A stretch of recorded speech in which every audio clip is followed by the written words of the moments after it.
महर्षि रमण से बातचीत भाग 1 15 मई 1935। एक सन्यासी अपनी शंका का समाधान करने का प्रयास कर रहा था। उसने पूछा कि यह अनुभूति कैसे हो कि सारा जगत ही ब्रह्म है। तब महर्षि ने कहा, यदि तुम्हारी दृष्टि ज्ञानमयी हो जाए तो तुम्हें समग्र संसार ब्रह्म भासित होगा। ब्रह्म ज्ञान के बिना तुमको ब्रह्म के सर्वव्यापकत्व का अनुभव कैसे हो सकता है। फिर किसी व्यक्ति ने महर्षि से इंद्रियानुभूति के संबंध में प्रश्न पूछा। इस पर महर्षि ने कहा, जिस अवस्था में भी व्यक्ति होता है, इंद्रियानुभूति वही रूप ग्रहण कर लेती है।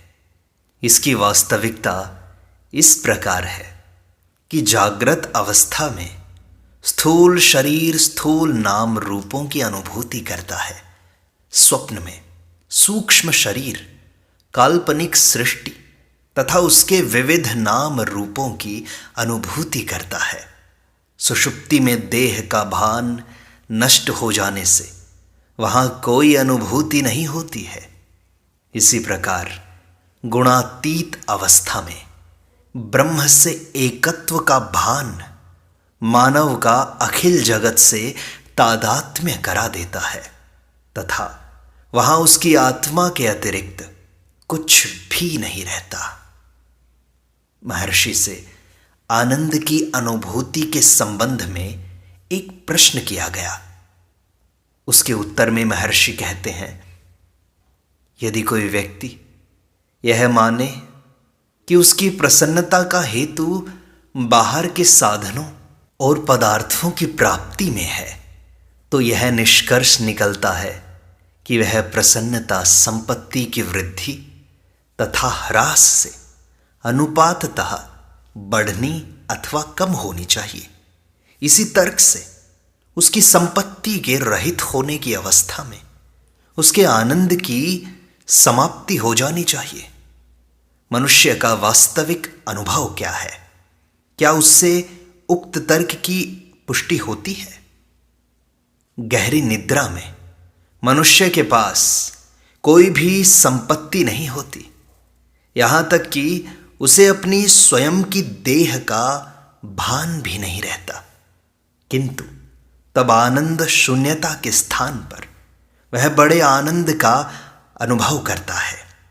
प्रत्येक व्यक्ति प्रगाढ़ निद्रा की इच्छा करता है। इससे यह सिद्ध हुआ कि आनंद मनुष्य के अंदर की वस्तु है। वह आनंद किसी बाहरी वस्तु पर निर्भर नहीं है। शुद्ध आनंद के भंडार की प्राप्ति के लिए अपनी आत्मा का साक्षात्कार परम आवश्यक है। फिर एक शिक्षित नवयुवक ने प्रश्न किया, महर्षि, आप कैसे कह सकते हैं कि हृदय दाईं ओर स्थित है, जबकि जीव विज्ञान के विद्वानों ने उसको बाईं ओर पाया है? युवक ने इसका प्रमाण मांगा। महर्षि कहते हैं, ऐसा ही है। हृदय का स्थूल अंग तो बाईं ओर ही है, इसका निषेध मैं नहीं करता, पर मैं जिस हृदय की बात कह रहा हूं वह सूक्ष्म हृदय है तथा वह दाईं ओर ही है। यह मेरा अनुभव है, मुझे किसी प्रमाण की आवश्यकता नहीं है।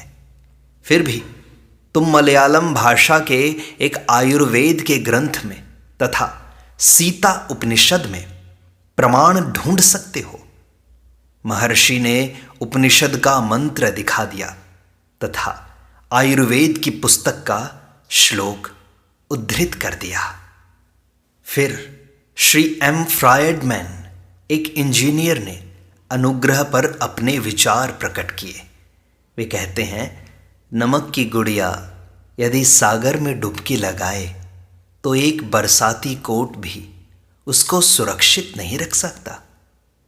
उपमा बहुत उपयुक्त थी तथा इसकी काफी प्रशंसा की गई।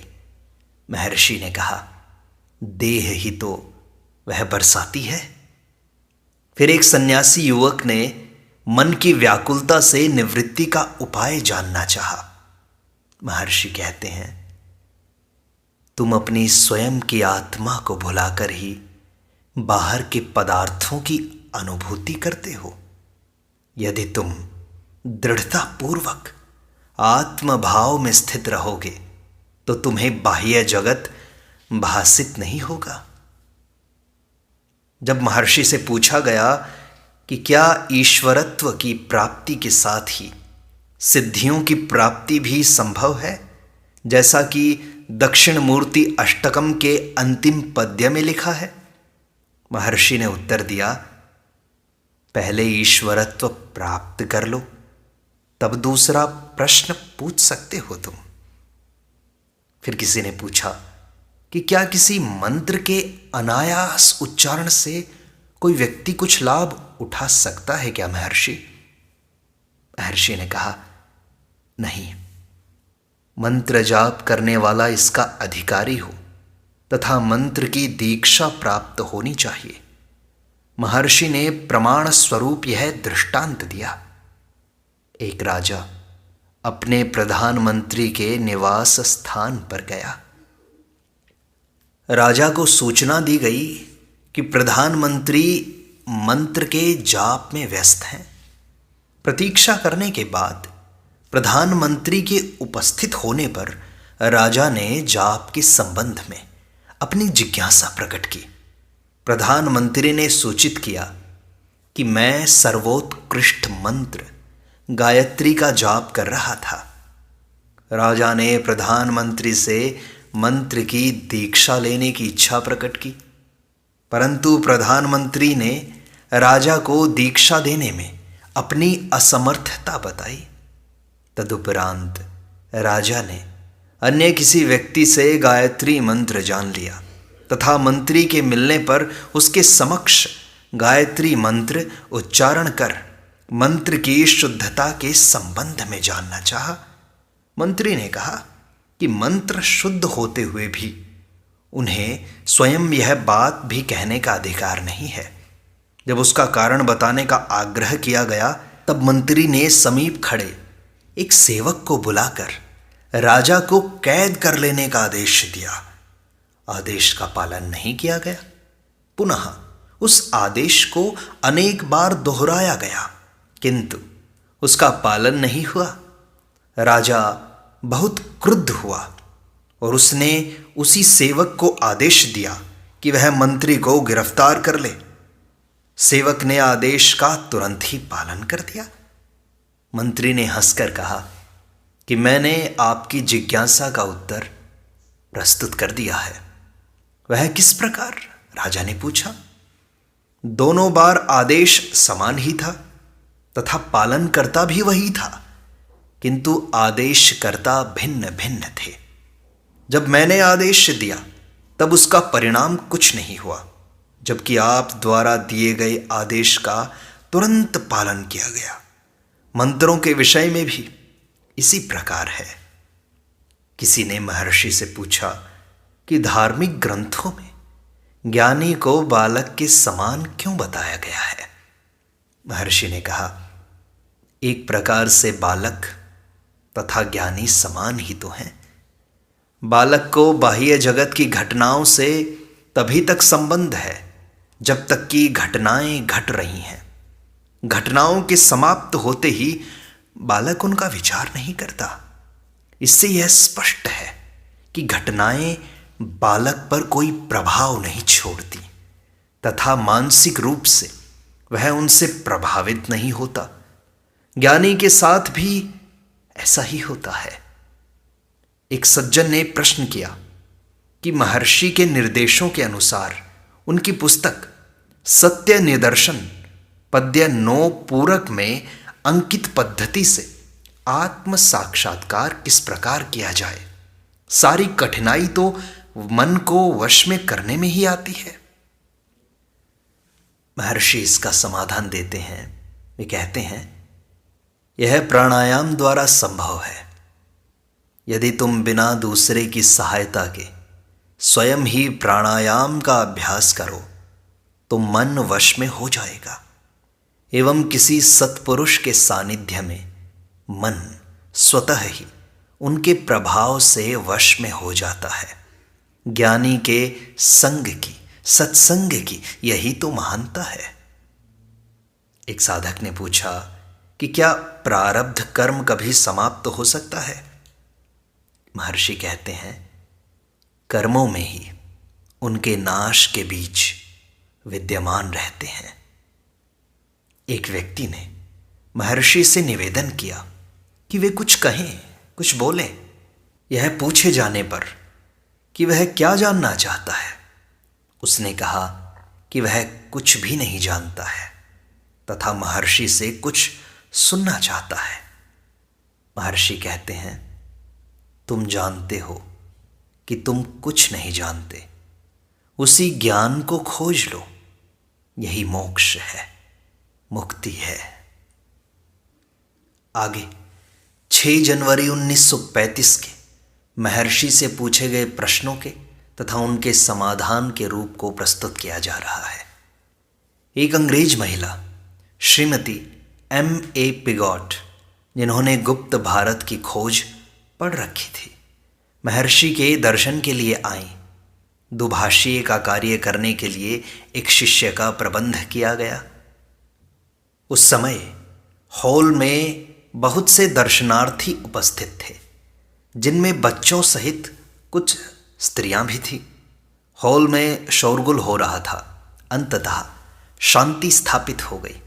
अचानक महर्षि, जो शून्य में देखते हुए प्रतीत होते थे, धीमे स्वर में बोलते हुए सुने गए। बंदर। दरवाजे पर तब एक शिशु का पता लगा, जिसकी माता को द्वार के उस ओर बैठे होने से उसकी जानकारी नहीं थी तथा एक विशाल वानर पिछले पैरों पर खड़ा होकर बालक को दोनों हाथों से प्यार से थपथपा रहा था, पर किंचित भी उसे क्षति नहीं पहुंचा रहा था।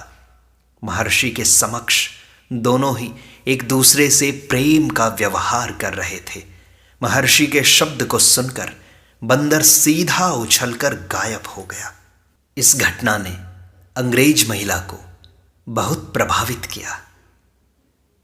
7 जनवरी 1935 का संवाद अब प्रारंभ किया जाता है। श्रीमती पिगॉट का प्रथम प्रश्न था, क्या साक्षात्कार के लिए गुरु की आवश्यकता है? महर्षि उत्तर देते हैं, साक्षात्कार होने में उपदेश, प्रवचन तथा ध्यान की अपेक्षा गुरु कृपा ही विशेष फलदात्री है। उपरोक्त साधन तो गौण सहायक हैं, प्रारंभिक एवं मुख्य कारण तो गुरु कृपा ही है। वे पूछती हैं, आत्म साक्षात्कार में कौन सी बाधाएं रुकावट डालती हैं? महर्षि कहते हैं, बाधाएं मन की आदतों की, वासनाओं की हैं। श्रीमती पिगॉट, मन की आदतों पर किस प्रकार विजय प्राप्त की जाए महाराज? महर्षि कहते हैं, आत्म साक्षात्कार द्वारा। तो महर्षि, यह तो एक दुरूह चक्र हो गया। महर्षि कहते हैं, इन कठिनाइयों को अहम भाव, देहाभिमान उत्पन्न करता है, वह बाधाएं उत्पन्न करता है और फिर वह अवास्तविक विरोधाभासों से दुखी होता है। यह मालूम करो कि जिज्ञासाएं कौन करता है, तो आत्मा की अनुभूति हो जाएगी। श्रीमती पिगॉट पूछती हैं, महर्षि, साक्षात्कार में किनसे सहायता मिल सकती है? महर्षि कहते हैं, शास्त्रों तथा सत्पुरुषों द्वारा दी गई शिक्षाओं से। भक्त पूछता है, क्या ये शिक्षाएं चर्चा, प्रवचन तथा ध्यान भी हो सकती हैं क्या? महर्षि कहते हैं, हाँ, किंतु ये सब गौण हैं, मुख्य तो केवल गुरु कृपा ही है। भक्त पूछता है, उसकी प्राप्ति में कितना समय लग सकता है महर्षि? महर्षि कहते हैं, यह तुम क्यों जानना चाहते हो? भक्त पूछता है, जिससे मुझे आशा बनी रहे। महर्षि कहते हैं, ऐसी इच्छा भी एक बाधा है। आत्मा सदैव ही है, उससे अन्य कुछ भी नहीं है। आत्मभाव से रहो, इच्छाएं तथा संशय निवृत्त हो जाएंगे। यह आत्मा सुषुप्ति, स्वप्न तथा जागृत अवस्थाओं की साक्षी है। ये अवस्थाएं अहम भाव, मैं शरीर हूं, इसकी होती हैं।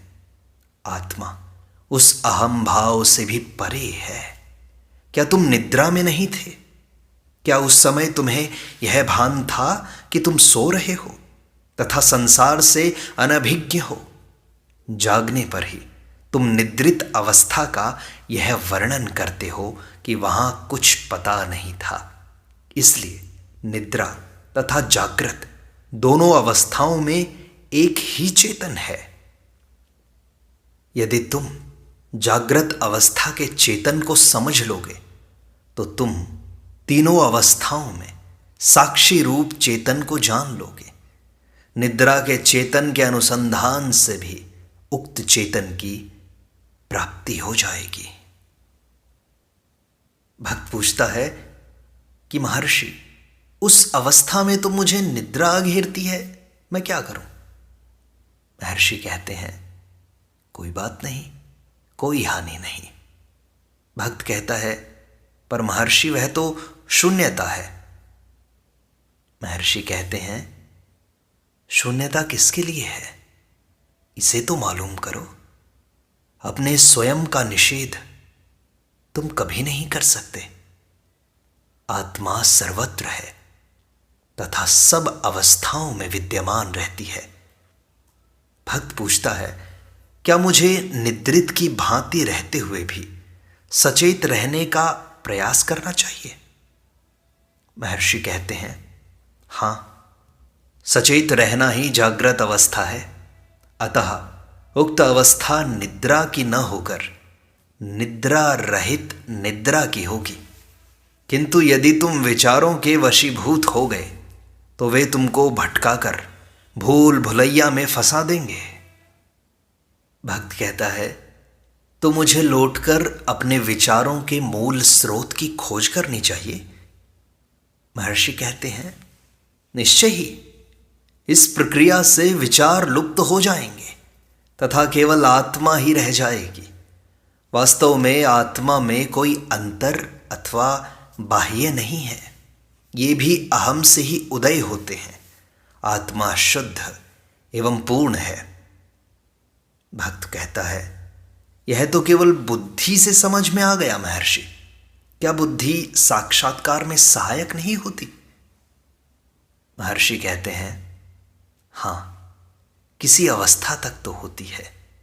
फिर भी यह जानना होगा कि आत्मा बुद्धि से भी परे है तथा आत्मा तक पहुंचने के लिए स्वयं बुद्धि को भी लोप होना होगा। भक्त पूछता है, क्या मुझे साक्षात्कार होने से अन्य व्यक्ति भी लाभान्वित होंगे क्या? महर्षि कहते हैं, हां, अवश्य होंगे। यही तो सर्वोत्कृष्ट परोपकार है। किंतु लाभ पहुंचाने के लिए अन्य कोई है ही नहीं।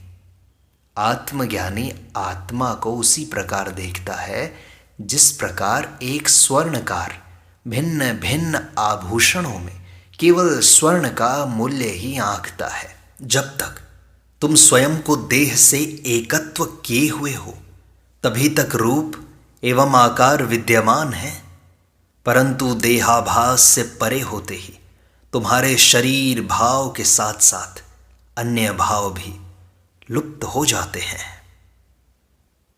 भक्त पूछता है, क्या पौधों वृक्षों आदि के साथ भी यह अनुभव होता है क्या महर्षि? महर्षि कहते हैं, क्या ये वस्तुएं आत्मा से कोई पृथक अस्तित्व रखती हैं क्या? इसे मालूम करो। तुम्हारे मन में विचार उठता है कि तुम उन वस्तुओं को देखते हो। यह विचार आत्मा से ही उदय होता है।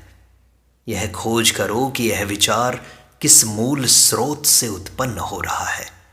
इस प्रकार विचारों का उठना बंद हो जाएगा तथा केवल आत्मा ही रह जाएगी। भक्त कहता है, महर्षि, मैं सिद्धांत रूप से ही समझ पाया हूं, किंतु विचार प्रवाह तो चल ही रहा है, ये मन रुकता ही नहीं। महर्षि कहते हैं, हाँ, यह सब चलचित्र के खेल की भांति है। वहां पर्दे पर प्रकाश विद्यमान है तथा चलती छायाएं दर्शकों को नाट्य क्रिया के रूप में प्रभावित करती रहती हैं। यदि उक्त फिल्म में दर्शक समूह भी दिखाया जाए तो भी इसी प्रकार का प्रभाव पड़ेगा। तब दृष्टा एवं दृश्य दोनों ही पर्दे पर होंगे। इस दृष्टांत को स्वयं पर घटाकर तो देखो। तुम पर्दा हो, आत्मा ने अहम को जन्म दिया है, अहम के साथ संकल्प उत्पन्न हो गए हैं। ये संकल्प ही संसार, वृक्ष, पौधों के रूप में दृष्टिगोचर हो रहे हैं, जिनके संबंध में तुम जिज्ञासा कर रहे हो। यथार्थ में आत्मा से भिन्न यह सब कुछ भी नहीं। यदि तुम आत्मा का साक्षात्कार कर लो तो तुम सब में उसे ही देखोगे। सदैव एवं सर्वत्र केवल आत्मा की ही सत्ता है, अन्य किसी भी वस्तु की नहीं। भक्त कहता है, हाँ, केवल सिद्धांततः तो मेरी समझ में आ गया, किंतु उत्तर निश्चय ही सुंदर, सरल तथा समझ में आने योग्य है। महर्षि कहते हैं, मैं साक्षात्कार नहीं कर रहा, यह विचार भी बाधक है। वास्तव में केवल आत्मा है। इस प्रकार रमण महर्षि से बातचीत का यह भाग यहीं संपूर्णता को प्राप्त होता है। शेष अगले अंक में।